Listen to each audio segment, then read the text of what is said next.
contacts. Earn up to 25,000 rupees. Good morning, dear students. Today I am going to discuss about the relationship between the banker and the customer. When a customer deposits a certain sum of money in a bank, the relationship between the banker and the customer begins. The relationship between the banker and the customer can be divided into two. First one is general relationship and second one is special relationship. Relationship can be once again divided into two.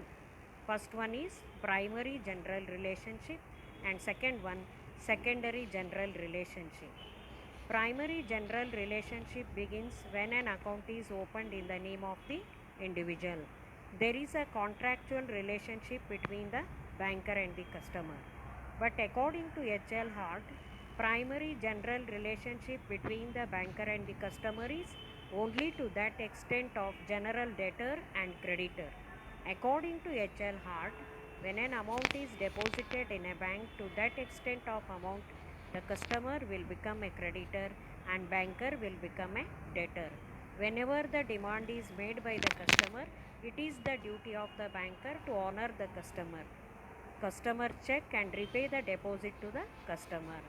Following are the special feature of debtor and creditor relationship between the banker and the customer. First feature is that banker is a dignified debtor. Why the banker is called as a dignified debtor?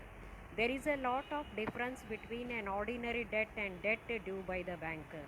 In an ordinary debt, debt is always called as a debt, but in banker's debt, it is always called as a dignified name as a deposit.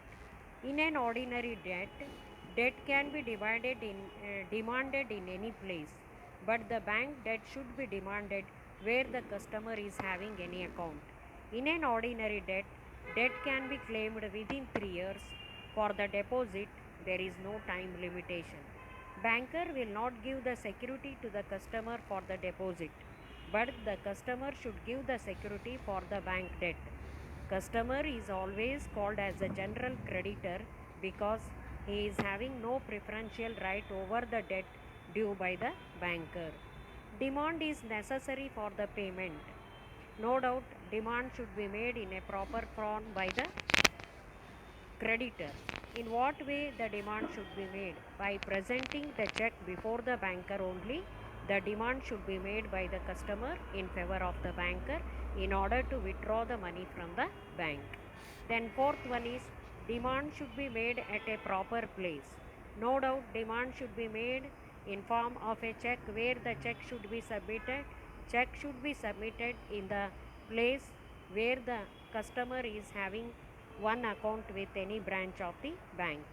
Then demand should be made on a working day and during business hours. No doubt every bank is having its own working hours from 10 to 5 or 9 to 4. So uh, according to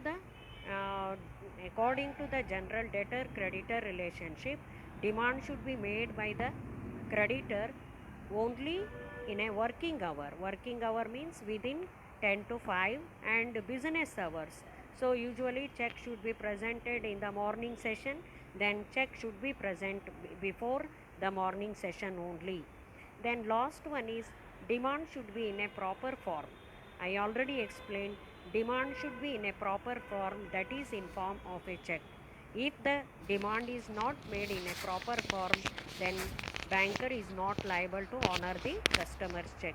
So these are the relationship between the banker and the customer.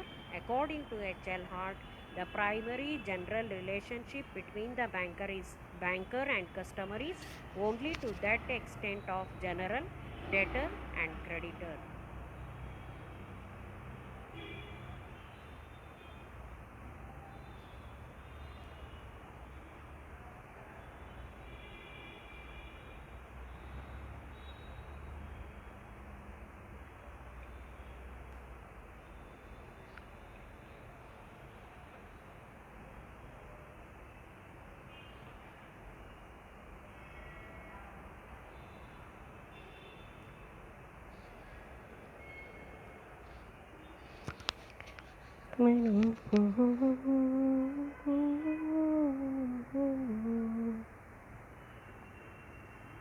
Sesama, sesama, bagat tekema.